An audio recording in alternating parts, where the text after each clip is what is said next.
Welcome to CompSci360, the ultimate virtual summit for MS and computer science in the UK. This two-day summit will give you a 360-degree view around everything related to MS and computer science in the UK, with subject knowledge experts and student mentors from top universities. Before we hear from the expert, we want to walk you through the CompSci community on the Nebula platform, a dedicated space for you to connect with other attendees and build lasting relationships with fellow computer science enthusiasts. Throughout this summit, you will interact with a number of subject knowledge experts, and if you wish to get a personalized one-on-one mentorship session or get your queries addressed, you can book a slot with them by visiting their Nebula profile. We believe that this session will enhance your learning experience and help you achieve your study abroad goals. Thank you for joining us today, and we hope you enjoy the summit. Hello everyone and welcome back to CompSci360, the ultimate virtual summit for MS in computer science in the UK. I am Sadhana, part of the Nebula engagement and outreach team, and I'll be your host for the day. This talk will be about cracking the British Council STEM scholarship tips and strategies. But before we dive into the details, let me introduce you to Nebula and how Nebula empowers international study and work aspirants and enables them. At Nebula, we strive to bring about transparency, accessibility, and awareness around everything related to international studies and work. We do that by connecting international students, alumni, scholars, and experts from every related field to provide you with the resources and experienced insights that you would need to make informed decisions about your education or career. CompSci 360 is a summit organized by Nebula specifically for students aspiring to study MS in computer science programs in the UK. Our goal is to equip you with the knowledge and resources you need to succeed in your studies and career. And a general instruction to all of you is to please make sure you're sitting in a quiet area with a stable internet connection and no disturbance. And throughout the session, at any point, if you have any questions or queries, please drop them in the chat box and they will be answered at the end of the session. Now, let me not drag this any further and introduce our speaker for today. Please welcome Rakshitha Rajashekara, who is a MSc in data science student at the University of Southampton and a British Council Women in STEM scholar. She will provide us valuable insights on everything around the British Council STEM scholarship, including the eligibility criteria, application process, and tips to write a winning scholarship application, and much more. So, Rakshita, before we go in, we'd like to hear a little bit more about you. So, could you please tell us more about your journey and experience? Okay, I did my schooling in Chamaranagar and later on I pursued BSc in mathematics in Mysore and I also pursued MSc in mathematics in Mysore. And then I decided to pursue data science abroad, so I decided to come to the UK with scholarship. Okay. Yeah. We're very excited to hear from you. So the floor will all be yours now. And the Thank first you. question for you is you are a scholar of the prestigious British Council Women in STEM Scholarship. So could you share us the story of how you discovered about the scholarship and what motivated you to apply and a brief about what the scholarship is? Okay, yeah. I wanted to pursue masters abroad since couple of years, like 3 4 years. I've been dreaming of pursuing it, and have been actively looking for, countries which offer the course. And as I told you before, I had not pursued computer science in my BTech, or I hadn't pursued BTech, so it was difficult for me to shift from pure science to applied science like data science. So first, I looked for opportunities where they allowed such transformation, and then once I started with the process, one of my professors told me that UK accepts such, switching the career, and also they help us with the funds like Commonwealth scholarships and British Council's Women in STEM scholarship, Great Scholarship, and other type of scholarships offered by British Council. Because one of his friend was a Commonwealth scholarship back then, so he knew that UK provides fully funded scholarships, and this is one something that I should try. And then when I looked for the opportunities on the website, on the university website, on the scholarship team, or where you can find the funds and bursaries to help you with the financial thing. So Mm-hmm. in some of the universities, I noticed that there's a scholarship called Women in STEM. So we are the second batch of students who are receiving the scholarship. So apparently it was new back then, and I think even now it's still new, because these are the, like, 23 and 24 is the third batch of students who are receiving the scholarship. So back then, there wasn't much information available on the website. It wasn't updated, so I had to go through the university scholarship team and ask them about the scholarship. And I got to know that every year it changes. So the university which offers this year may not be the university that offers next year. And it's, as you know, that it's country specific. So every university will choose one particular area of the world, like South Asia or East Asia or Americas, like that. So they might be switching from one part of the world to other, so that it keeps changing. So then I went through the website and spoke to the scholars, and then I went to the website. Then later in January 2022, the website got updated about the scholarship, and then I could find the list of universities that offer the scholarship for South Asians. So this was my journey. And to give a brief about the scholarship, this scholarship is for women who want to pursue a career in STEM and who want to study a masters in the UK for a year. So we all know that women are still underrepresented in STEM. So this is an initiation by British Council to increase the opportunities for women in STEM by fully funded scholarships for 100 to 150 students each year, which is Mm-hmm. divided across like 20 to 25 universities across the UK sponsor the scholarships. So mostly they universities belong to Russell Group, or the top universities of the UK. Mm-hmm. And secondly, it's divided among the different parts of the world. Like one university will be offering to South Asians, then another university will be offering to Western Balkans, or another universities will be offering to East Asia, or Egypt, like that. So it's been divided across the places in across the universities. So it is dedicated to its goal that even mothers get bursaries to bring their child to the country. Mm-hmm. That's great. Mhm. So, what are the expenses that this scholarship covers? And is the allowance they give enough, or you still have to work part time? Okay. As I told you, it's a fully funded scholarship. They give you sufficient stipend and sufficient opportunities that I don't think you would need extra money unless you're just wasting it on. But I would say I'll first mention what are the things that's covered by the scholarship. So, Mm-hmm. firstly, they give you IELTS fee, that is like the IELTS exam fees that will be taken care once you are Mm-hmm. awarded with the scholarship. So they'll if you mail them, they would provide the money for IELTS exam. Mm-hmm. And then they'll give you the visa fee, which is £350. And then NHS, the national health insurance here, national health service here. So the health insurance is covered, and the travel cost by economic plane tickets to and from India, I mean whatever the place you prefer to come from. So Mm-hmm. that's covered. And monthly stipend of 1133 pounds, 1100 pounds around.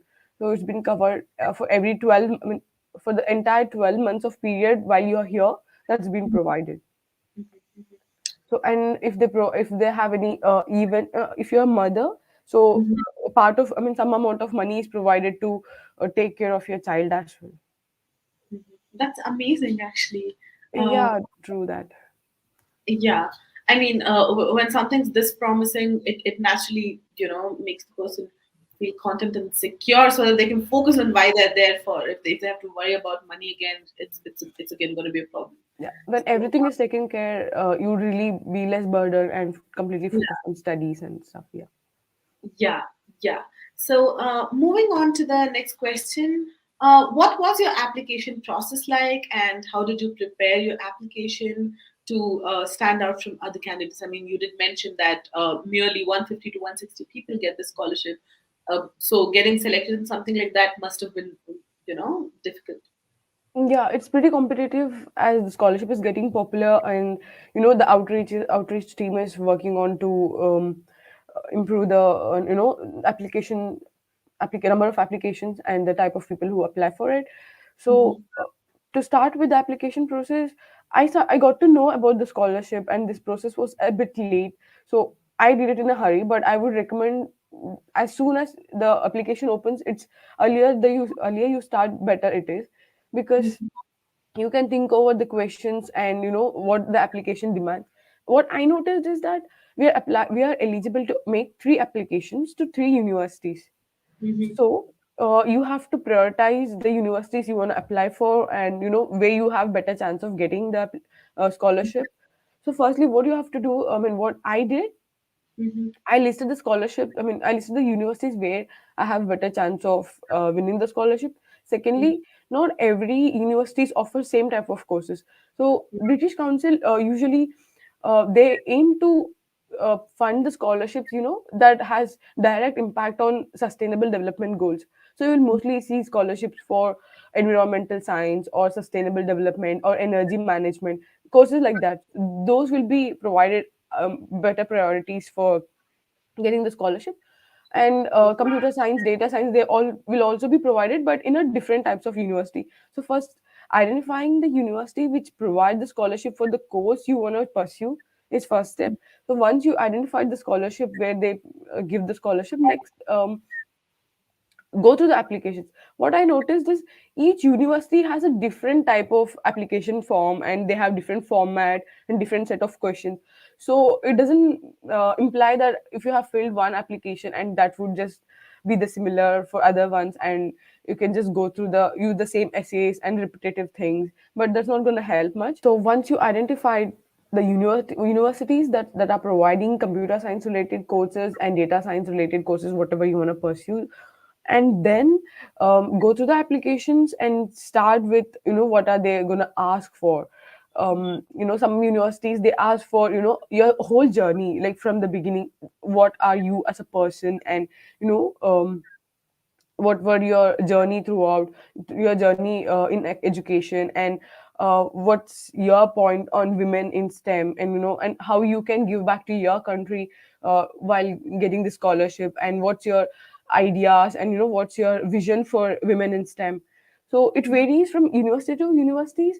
And also you need to be very clear that why you want to pursue the course in the UK, and why the particular course, what makes you interested in the course, and what are your contribution, or how active you are in the field. That's important. So the application starts last year. It started from January 9th, and the application deadlines were in 31st of March. So mostly that will be the deadlines, but this year I got to know that some of the universities have extended their deadlines till May 12th or so. So just go to the website, just be clear with the deadlines thing, because it varies from university to university. So prioritize accordingly which university has deadline first, so plan accordingly. And then once you start filling the application, I better suggest that you proofread the essays you have written, and and first calmly understand what they are looking for in the essay, because sometimes it gets so tricky that where you exactly need to focus on. The questions are you may not be sure that should you write about your academic journey in this field, or your entire view on STEM. So it gets a bit it gets a bit confusing, especially when you're anxious, and when you're aiming to win the scholarship. What exactly they are looking for, or what kind of answer they are seeking from you in this particular question. So once you keep writing the essays, and you give the essays for proofreading, and then you edit it a bit more before you make the final submission, and keep editing it, and then it gets better, and then I think that's when you should go for application. You put it across in a very organized way that a student has to follow. And along with the application process, you kind of also touched on the kind of people that are eligible. So if you could specifically elaborate on the eligibility criteria for the scholarship, and also what are the tips you would give the eligible women to take. Okay. So firstly, as I mentioned before, it's country specific. So some of the universities offer to that particular country students, South Asians or East Asians or Americas or Turkey or some part of the country. So just make sure that you hold the passport of the particular country that's been mentioned in the universities. So look for the universities that offer scholarship for South Asians where India has been mentioned, and you should be a Indian passport holder or whatever passport you hold. And secondly, you should be able to pursue masters. You should be able to start your course by September to October of that academic year. Like for last year, it was September 2022 to October 2023. So for the, I mean, you should be able to pursue your masters in that particular academic year. Mm-hmm. So that's first criteria. And then second, that second one, and then need able to demonstrate the need for financial support. This scholarship is provided for women who Mm-hmm. don't have the financial stability, or who can't afford to study abroad otherwise. Without the scholarship, if they are not able to study a course abroad, then that's the kind of financial support need you have to demonstrate. And Mm-hmm. next, as you're pursuing, as you're applying for master's degree, so it's mandatory that you hold a undergraduate graduate degree, or if you should be in the final year of your undergrad. When I applied here, I was in the final year of master's degree, which was an integrated degree, so I had to wait till I get my graduation done Mm-hmm. to meet the eligibility criteria here. So it's advantage. I mean, people who have already graduated, it's a kind of advantage that process gets done earlier. Otherwise, also it's fine if you're in a final year student of the particular undergraduation course. And secondly, being able to communicate in English. I mean, normal. They don't ask for any certification in the scholarship application in specific, but being able to meet the skills required to pursue the course in English once you receive the scholarship. And then should demonstrate that you are active in the particular field. Mm-hmm. That's more important, that you have not just been an academic in the field, but able to um, apply this across the fields, and having done some projects in the related field or internship regarding that. So that should be fine. So these are the eligibility criteria for that. And some of the eligibility criteria, I mean, some of the things you're not eligible for is when you hold dual citizenship, you're not allowed to apply for the scholarship. Or if you already have received a scholarship from British Council, then you're not allowed to apply for the scholarship. And yeah, that's the thing, that are things which will make you not eligible for the scholarship. Mm-hmm. Mm-hmm. Okay, so moving on to the next question. Apart from the hardcore, eligibilities per se, what are the soft skills? I mean, in terms of the qualities or experiences that the scholarship selection committee looks for in, a successful applicant. Okay, I think a good CV would make you stand out. Mm-hmm. And being essays, definitely, because it's not just the grades or CGPAs you have got undergrad that matters, but your entire profile as an applicant would matter, your essays. Because it's not just taking the scholarship and studying and just living your life. It's also, British Council also believes in giving back.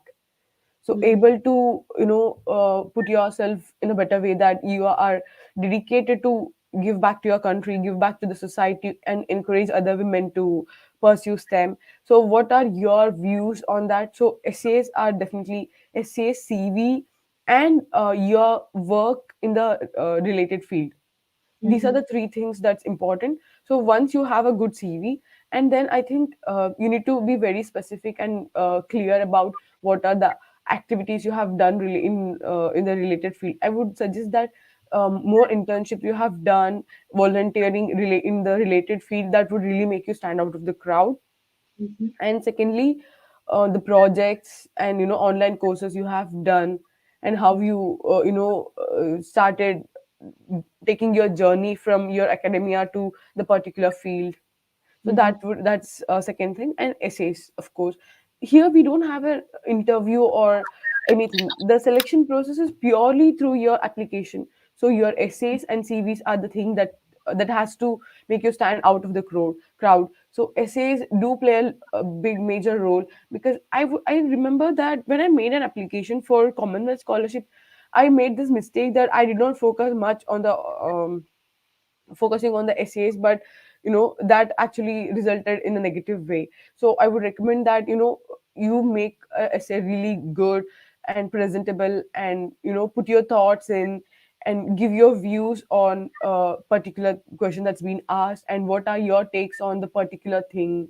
So yeah, these are the three things that are important to get the thing. And if we speak a little more about, your journey, how did you manage to balance the demand of your studies and with the requirements of this scholarship? Like you mentioned about the different skills or qualities the committee looks for in a in a successful applicant. So, how did you manage to keep yourself up with those skills along with managing the requirement of your education? Firstly, I had started preparing for data science, from past 3 4 years, while I was in my undergrad and my masters in India. So Mm-hmm. throughout then, I have been learning through online courses and some self reading, and then practicing on Kaggle, and then um, doing some internships. So these are the things that helped me through. And the scholarship team also has certain expectations here, that you are expected to work for British Council. I mean, as a work as a brand ambassador for British Council, but that won't take much of your time. So it's easy for you to balance, the expectations of the British Council and your academia, or your personal life here. So it doesn't affect much, I would say. And also they are very particular about what time they would call you for such works. Like we have a event coming up in April, I guess. So we'll have our Easter break, so that's not gonna clash with my any uh, courseworks or exams. So that should be fine. So that's not a thing that you should worry about, I guess. Great. Moving on to our next question, Rakshita. What advice would you give to students who are interested in pursuing a career in STEM but may feel discouraged or underrepresented in these, domains or industries? I would say that it's high time that we act. We have been speaking that women should do this, and women empowerment, and having a financial independent life for yourself. So we have been talking about that. Now I think it's the time for us to act on this. So we first have to see that where our interest falls in, and give our best, and use our fullest potential to make a difference. And let me repeat, we're really glad that you still made it, although you're Ah, ill. my And pleasure. It's my pleasure to meet all of you here. Like I can see that there are 100,000 plus attendees here. That's yeah, really great to address all of them. yep, it's our pleasure to have you too. So then let's quickly move on to the next question. How did you research and identify? I think you answered this with another question, so let's skip that question. My next question to you would be: what are some common mistakes that applicants make when they're applying for scholarships, and how can they avoid those mistakes? Okay. The common mistakes I have seen people doing while applying is that they would straight away start filling the application when they start with the application. When they see a question, they think that they should answer it right there. It need not to be that way. You can have the question on your mind, think over it for a couple of days, or you can take a couple of weeks, because you have like 3 months to fill the application. So take it easy and think over it, and really come up with your own thoughts, and what is your opinion on this particular thing. Put your insights to it, and then take time and come up with a good essay, and then start with the application. Then you fill in the form and give it for proofreading, not just with one or two. Like go for like 3 4 people, and everybody will have a component to add to it, or everybody will have a suggestion that can make a difference. Mm-hmm. So I would suggest that you talk to the previous scholars, and understand that how they did it, and what was their what was it to be for them to write such an essay, and then discuss with your friends and your professors, if they can help you with how it can be put in a better form. So Mm-hmm. Mm-hmm. proofreading is one important thing I would suggest. Yeah. Mm-hmm.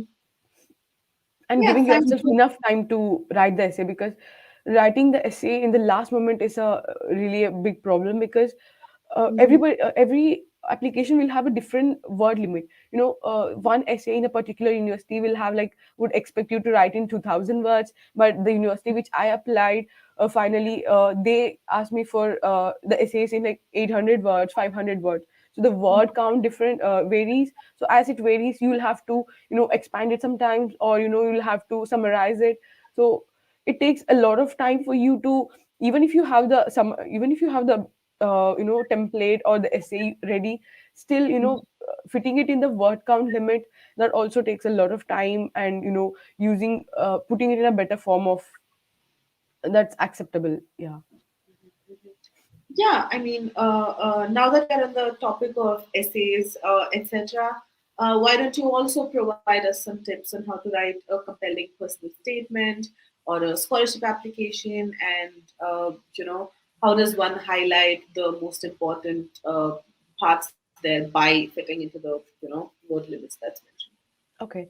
So I would like to say that one of the applications I filled in, they had like, they expected in the application I had like around 20 essays to be written, Mm-hmm. which is like too much for me, because it takes days to come up with a good essay. And one of some of the applications, they just had like 3 4 essays. Mm-hmm. So you have to give yourself enough time, that what the um, application demands. First Mm-hmm. understand the questions, and once you understand the question, because in Commonwealth it so happened that I wasn't getting what they actually are expecting in the questions. It's so difficult to understand this is exactly the kind of answer they are seeking. So go through it and give yourself time to understand the question first, and then look at the word count. Mm-hmm. So on that you have to decide how elaborate you're going to write it, or how crisp are you going to make it. So once you decide the word count and the kind of answer you have got, think over it and make it like a flow, bring it a flow to the essay. I would say that give a proper introduction, and then go for what you are intending to say, give the points, give the examples. I would say I also have seen people writing essays generally. If in some of the questions that you would find that how would you, as a scholar, how would you influence other women to pursue men, or how would you encourage other women to pursue STEM career? And they don't need a generic answer. I would encourage women, or I would speak to them. Those things doesn't help. Like, you have to be particular, you have to be very specific on how you're going to do. So be as specific as you can, and about the essay, what are your actions on it. They need to see your actions, and they need to see your plan. You have got a plan to imply that the goal they have got for it. If you have, there will be questions on how you're going to contribute to SDGs or something. So when you say that, you have to be specific on how this course is going to help you to contribute towards that particular SDG. You don't have to cover all the SDGs. I mean, the sustainable development goals, there are 17 of them, and you don't need to focus on all of them at once. Just be specific. Like, if you are choosing a course, STEM course, that's like renewable energy management, or dam management, or oceanography, or something. So Mm-hmm. then you'll have to be specific in saying that how this course is gonna impact on the environment, how your actions or how your knowledge you gain by this course gonna help the environment, or help the particular sustainable development goal to be solved. Be as specific in your actions, so that that reflects that you're not just writing just for the sake of writing an essay, but you really have got vision for it. You really have a plan how that could be executed. So they really need to see your plan. And secondly, there would be, I think this essay would be really a possible thing, that how would you encourage other women, or how would you act as a brand ambassador for act as an ambassador for British Council. So in that question I would recommend that how you actually are going to do, like, Yeah, I mean, just writing through talking to people, or through word of mouth, I'm gonna do this, or I'm gonna help other women. So that also will do, but be very specific in what ways are you gonna reach to maximum number of women, and in what ways you're gonna convince that it's doable, that a career in STEM is doable for women too. So specific essays and giving a clear plan on what is required is important.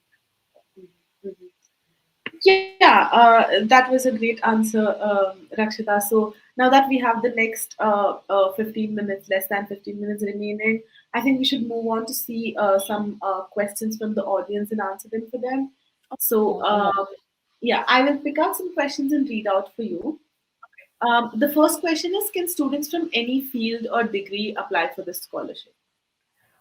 I think it varies on the kind of course you're applying for. Mm-hmm, If I'm applying for data science course, then they would expect me to have a degree to meet the conditions that's required to pursue masters in data science. mm-hmm, If there are course on marine biology, then I can't apply for it because I'm from a math background. So it depends on the course you're aiming for. mm-hmm, And I would say that UK on in general, they are very they encourage people across the fields to apply for the course. So you don't have to be though data science is preferred by people who have computer science degree. Even if you don't have, but you have the passion for it and required skills to meet the conditions, then I think you're good to apply for the scholarship. mm-hmm, mm-hmm. That's good to know. Another question we have is: how many times can I attempt and apply for the scholarship? Last time it was three application, like I could make three applications to three different universities, and there Uh-huh. is no restriction how many times you can apply year after year. There's no condition on that, but I think Uh-huh. three applications, but I don't know if it varies this year. Okay. Okay. And also you might not find the course you want to pursue in all the universities. Mm-hmm. Mm-hmm. Suppose Southampton University this year, last year they offered for scholarship for three courses: Mm-hmm. data and decision analytics, operational research, and actuarial science. These were the three courses that was eligible for South Asian Women in STEM scholarship. So you might not find both the things happening together in multiple universities. Though there are 20 to 25, they are categorized among the different parts of the world and different courses they are going to offer. So it's gonna vary. So I don't think you will find more than five places where you can make that. Okay. And the next question is: what are the networking opportunities and alumni benefits that the scholarship holders enjoy? They'll have events for British Council scholars separately. Mm-hmm. So through that, you get to meet people and meet the other scholars and how they cracked it and how what was their journey. It's really inspiring to meet people from different parts of the world and having different types of journey, and different stories. It's so interesting, and to know that journeys can be hard, but they still things fall in place and they made it till here. So, and you also get to see, when you meet the scholars, they'll be really passionate, and they'll have a vision for the particular field they're doing in, and you could really see that reflect in the person they are and in what they speak when we meet in the meets, alumni meets. Mm-hmm. Mm-hmm. That's nice. Another question is: are there any restrictions on part-time jobs students can do under the scholarship, or are there any restrictions at all? No, once you get the scholarship, you are allowed. Once you get the student visa in the UK, you are allowed to work for 20 hours in a day, in a week. Mm-hmm. So within that, if you're able to find a job, and if you can manage your studies and your part-time thing, then you're good to work, and it doesn't stop you from doing that.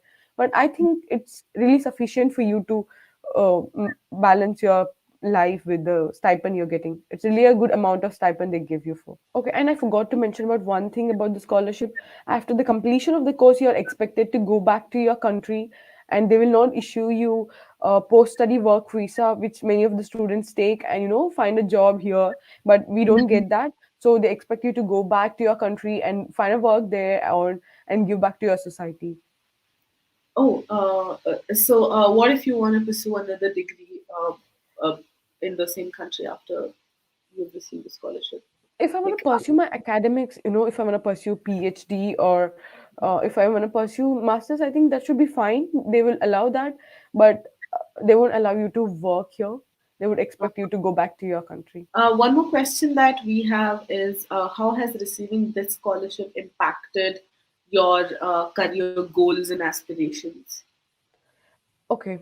To talk about my situation, I knew that it was almost impossible for me to afford the education abroad without fully funded scholarship.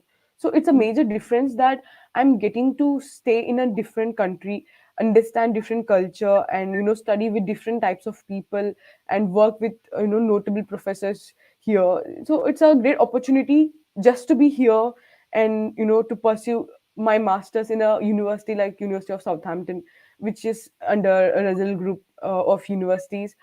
So firstly, that itself makes a lot of difference, and as a scholar it feels so good that um, you are already taken care of by the scholarship team for whatever financial need you have got. So you don't have the burden of clearing off your debts, or your education loan. You don't have the burden to work part time to make your living expenses. So you are really in a free state of mind with less responsibilities, and you make give your full concentration on your studies and do better. And when you meet the community of people who have received the scholarship, the other scholars, the vision they have got for the field they have in, so it's really motivating to pursue your career in the field, and give our best in the particular field. Mhm. Also, Rakshita, there was a question asked in one of the talks we were doing about the Commonwealth Scholarship. I want to know what's the case about the same in the in this scholarship as well. So the question was, what if somebody fails an exam probably while they're studying with the scholarship? So are there any set guidelines if something of that sort happens here? No, I don't think that's going to happen here. So once you are awarded the scholarship, you get Mm-hmm. your stipend every month, Mm-hmm.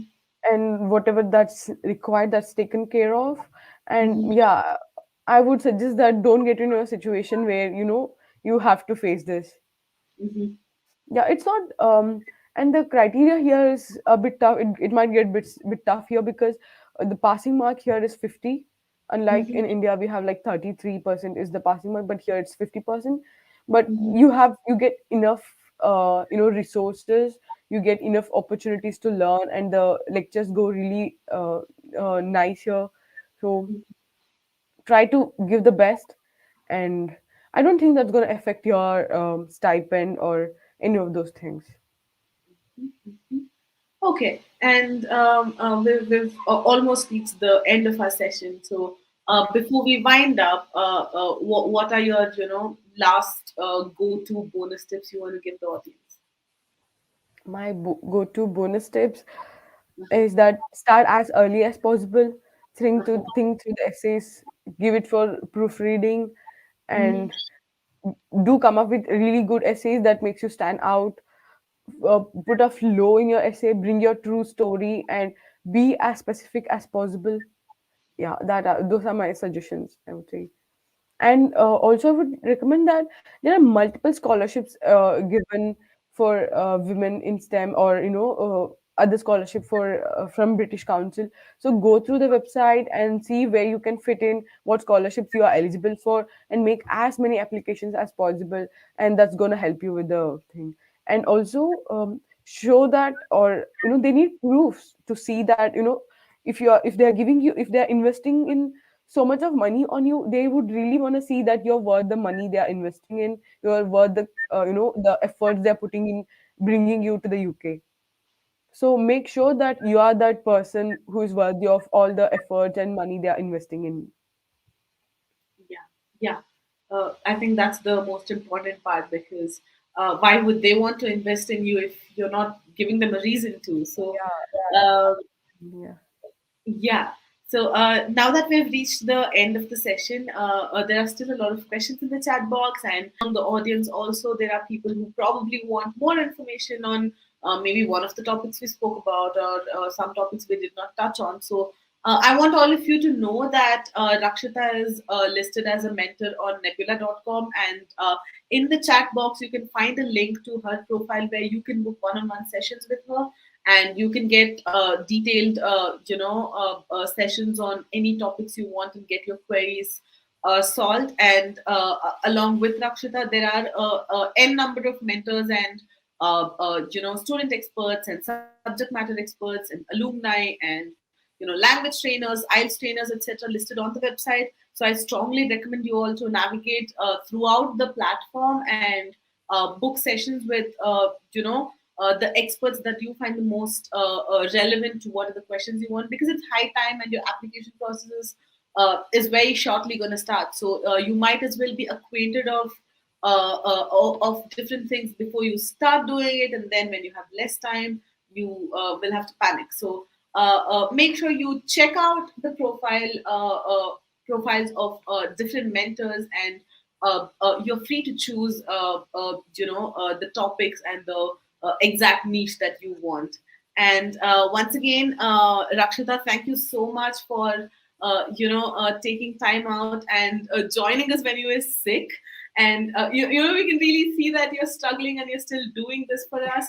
So we're very glad to have you. And It's my pleasure to be here. Thanks for having me.